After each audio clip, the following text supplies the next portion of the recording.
मंडळी रामराम. आपल्या शेतामध्ये कापूस लागवडीची पूर्वतयारी आपण करून घेत आहे. लवकरच मान्सून आणि खरीप हंगाम लागणार आहे. सर्व आपल्या शेतकरी बांधवांना खरीप हंगामच्या शुभेच्छा आहेतच. एक चांगलं दमदार नियोजन करून एकरी चांगलं उत्पादन यावर्षी आपल्याला घ्यायचं आहे.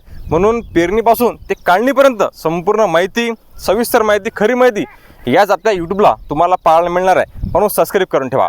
आता कापूस लागवड करताना शेतकरी 4 तंत्रांचा वापरून किंवा 4 पर्यायाने कापूस लागवड त्या ठिकाणी करतात. पहिलं म्हणजे ट्रॅक्टरने पेरणी सरकीची कापूस बियाण्याची. दुसरं म्हणजे तिफन उन्हारणी, जी की जुनी पद्धत आहे. तिफन आपल्या घरीच लाकडी त्यानं उन्हारतात. तिसरी म्हणजे तिफनचे काकरं काढून त्या काकराच्या धुरमार सरकी टोचणे. आणि चौथी पारंपरिक आपली पद्धत, जुनी पद्धत, ते म्हणजे सरी काढून घेणे. आपल्या शेतामध्ये आपण आहे, घरची आपली बैलजुळी आहे आणि सरी आपण काढून घेत आहे.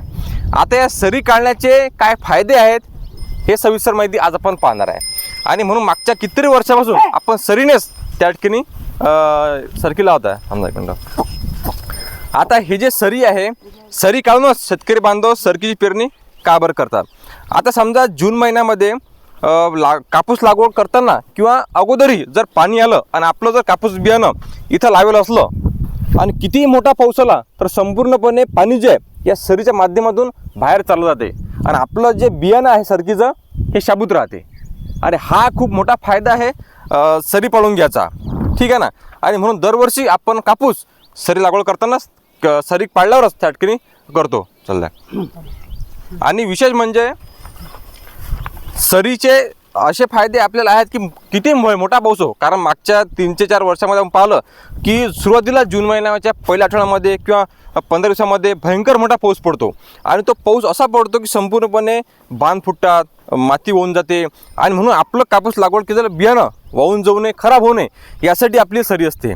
म्हणजे आता उद्या आपण कितीही यामध्ये पाणी थांबलं, किती मोठं पाणी आलं तर पाणी थांबणार नाही, तुंबणार नाही. संपूर्णपणे या सरीच्या माध्यमातून शेताच्या बाहेर चाललं जाईल आणि आपलं जे बियाणं आपण या काठावर लावतो समजा ते खराब होणार नाही, वाहून जाणार नाही आणि जमीन थापडत नाही, ठीक आहे ना.